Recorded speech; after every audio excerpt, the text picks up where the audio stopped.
नमस्कार दोस्तों, हम सभी जानते हैं कि महाभारत का युद्ध महज एक युद्ध नहीं था, बल्कि धर्म, अधर्म और जीवन के मूल्यों की सबसे बड़ी परीक्षा थी। कुरुक्षेत्र युद्ध के बाद पांडवों के जीवन में जो घटनाएं घटी, वे न केवल उनके लिए बल्कि संपूर्ण मानवता के लिए एक गहरी शिक्षा का संदेश थी। आज के इस वीडियो में हम देखेंगे कि युद्ध के बाद अर्जुन की यात्रा कैसी रही, खासकर उनकी यात्रा मणिपुर से हस्तिनापुर तक की। इस यात्रा में अर्जुन को बहुत कुछ सहन करना पड़ा और उनके जीवन के इस भाग को जानना महाभारत के बारे में हमारी समझ को और गहरा करता है। तो चलिए शुरू करते हैं। युद्ध के बाद अर्जुन का मन बहुत ही अशांत था। उन्होंने लाखों जीवनों को मारा था और उनका मन इस विनाशकारी युद्ध के परिणामों को सहन नहीं कर पा रहा था। जब भी वे युद्ध भूमि को याद करते, उनके मन में अपार दुख और चिंता उमड़ पड़ती। वह भगवान श्री कृष्ण से पूछते हैं कि क्या उन्होंने सही किया था, क्या यह युद्ध उचित था। अर्जुन के मन में यह प्रश्न बार बार उठता रहा, लेकिन फिर उन्होंने सोचा कि युद्ध में जो हुआ वह विधि का विधान था और वह केवल एक उपकरण थे भगवान के हाथों में। उन्होंने अपने कर्तव्यों का पालन किया था और यही सबसे महत्वपूर्ण था। कुरुक्षेत्र युद्ध के बाद अर्जुन का मन शांत नहीं हो पा रहा था और वह भगवान श्री कृष्ण की आज्ञा से विभिन्न स्थलों का दौरा करने निकले। एक दिन वह मणिपुर राज्य पहुंचे, जो आज के भारत के उत्तर पूर्वी भाग में स्थित है।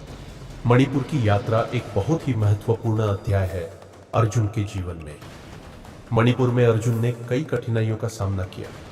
वहां के राजा ने अर्जुन को युद्ध कला में प्रशिक्षित किया था और अर्जुन को अपनी वीरता और युद्ध कौशल का प्रदर्शन करना पड़ा।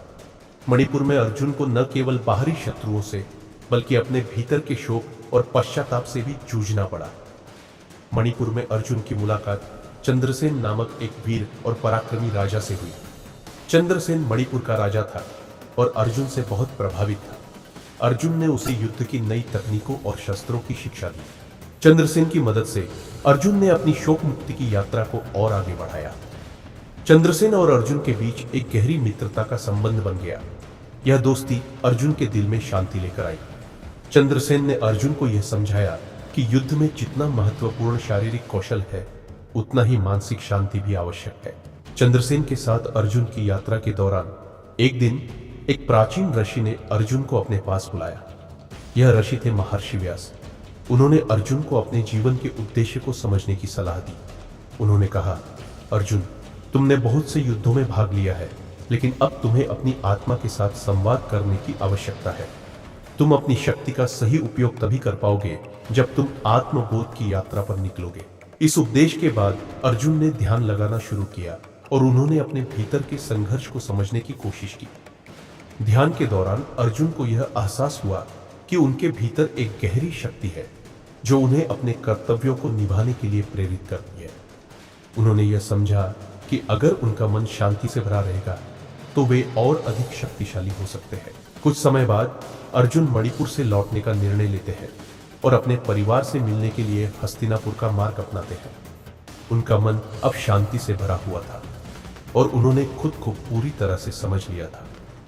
रास्ते में उन्हें अनेक धार्मिक और आध्यात्मिक अनुभव हुए जो उनके जीवन को और भी गहरे अर्थ से भरते गए। अर्जुन जब हस्तिनापुर पहुंचे तो वहां का दृश्य बहुत ही बदल चुका था। युद्ध के बाद की शांति का वातावरण था, लेकिन पांडवों के दिलों में एक खालीपन था जो उन्हें कभी नहीं भर सकता था। अर्जुन ने अपनी यात्रा की कहानी अपने भाई युधिष्ठिर, भीम, नकुल, सहदेव और द्रौपदी को सुनाई। उनकी बातें सुनकर सभी ने महसूस किया कि युद्ध के बाद केवल शांति नहीं बल्कि गहरी आत्मचिंतन की आवश्यकता है। अर्जुन ने अपनी यात्रा के अंत में यही संदेश दिया, युद्ध के बाद केवल शारीरिक जीत नहीं बल्कि मानसिक शांति और आत्मज्ञान भी आवश्यक है। अगर हम अपने भीतर की शांति और संतुलन को पालें तो ही हम किसी भी संकट का सामना कर सकते हैं। अर्जुन का यह संदेश आज भी हमारे जीवन में प्रासंगिक है।